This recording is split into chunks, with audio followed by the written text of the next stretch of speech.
नमस्कार, मी ॲडव्होकेट विकास जाधव, सरपंच परिषद प्रदेश उपाध्यक्ष। राज्यातील सरपंच, उपसरपंच, ग्रामपंचायत सदस्यांना 1 वर्षाच्या कालावधीमध्ये आरक्षित जागेवर निवडून आल्यानंतर जात वैधता प्रमाणपत्र दाखल करणं गरजेचं असतं।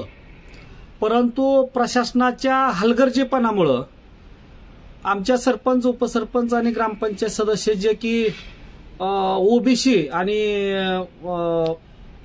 अनुसूचित जाती जमाती या जागेवर निवडून आलेले पदाधिकारी यांचं वेळेत जात पडताळणी प्रमाणपत्र त्यांना मिळालं नाही आणि तसं प्रशासनाकडून कळवलं देखील नाही। म्हणजेच प्रशासनाची चूक असताना सुद्धा अनेक ठिकाणच्या जिल्हाधिकाऱ्यांनी या सदस्यांना नोटिसा काढून त्यांचं ग्रामपंचायत सदस्यत्व अपात्र करण्याबाबत कळवलं होतं। काही ठिकाणी निर्णय दिलेले आहेत, काही ठिकाणच्या सदस्यांना, सरपंचांना अपात्र ठरवलेलं आहे। म्हणून आम्ही सरपंच परिषदेच्या माध्यमातून शासनाकडे ही बाब निदर्शनास आणून दिलेली होती।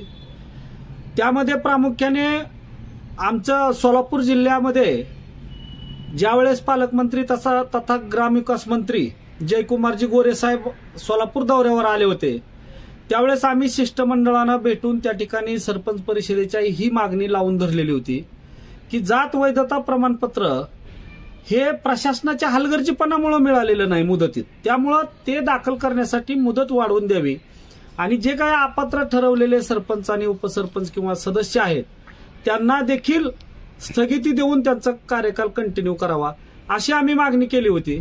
त्यावेळेस आम्हाला ग्रामविकास मंत्र्यांनी शब्द दिला होता, त्याप्रमाणे कालच्या मंत्रिमंडळाच्या मीटिंगमध्ये ग्रामविकास मंत्र्यांनी निर्णय घेऊन जात पडताळणी प्रमाणपत्र दाखल करण्यासाठी 1 वर्षाचा कालावधी वाढवून दिलेला आहे। त्याबद्दल सरपंच परिषदेच्या वतीने ग्रामविकास मंत्र्यांचं मी अभिनंदन करतो। आणि तसंच जे अधिवेशन चालू होतं मागचं उन्हाळी अधिवेशन, त्या अधिवेशनामध्ये देखील आमदार श्रीकांतजी भारतीय साहेब यांनी हा विषय विधान परिषदेत लावून धरला आणि शासनाचं लक्ष वेधलं होतं। त्यांचं देखील मी अभिनंदन आणि आभार मानतो। तसेच विधानसभेतले आमदार दिलीपरावजी सोपल साहेब असतील किंवा सुरेश अण्णा धस, ह्या दोन्ही आमदारांनी प्रामुख्याने आम्हाला पत्र देऊन ह्या विषयाच्या अनुषंगाने शासनाकडे आमच्या मागणीचं पत्र देऊन शासनाकडे मुख्यमंत्री आणि ग्रामविकास मंत्र्याकडे लक्ष वेधलं होतं। त्याबद्दल सोपल साहेब आणि धस साहेब यांचं देखील मी सरपंच परिषदेच्या वतीने आभार मानतो।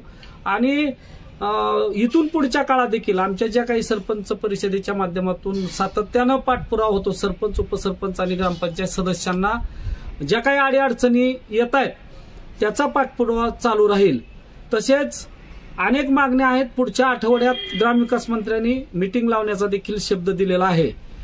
हा जो मंत्रिमंडळामध्ये निर्णय झाला 1 वर्षासाठीची जी मुदत वाढ दिली, त्यामुळे हजारो सरपंच, उपसरपंच आणि ग्रामपंचायत सदस्यांना त्यांना दिलासा मिळणार आहे। हा जो निर्णय लागू झालेला आहे तो 2022 साली ज्या ग्रामपंचायतीच्या निवडणुका झाल्या होत्या त्या निवडणुकीतून निवडून आलेल्या सदस्यांसाठीचा आहे, हेही या निमित्तानं नमूद करतो। पुन्हा एकदा मी ग्रामविकास मंत्र्यासह या सर्व आमदारांचं आभार मानतो। धन्यवाद।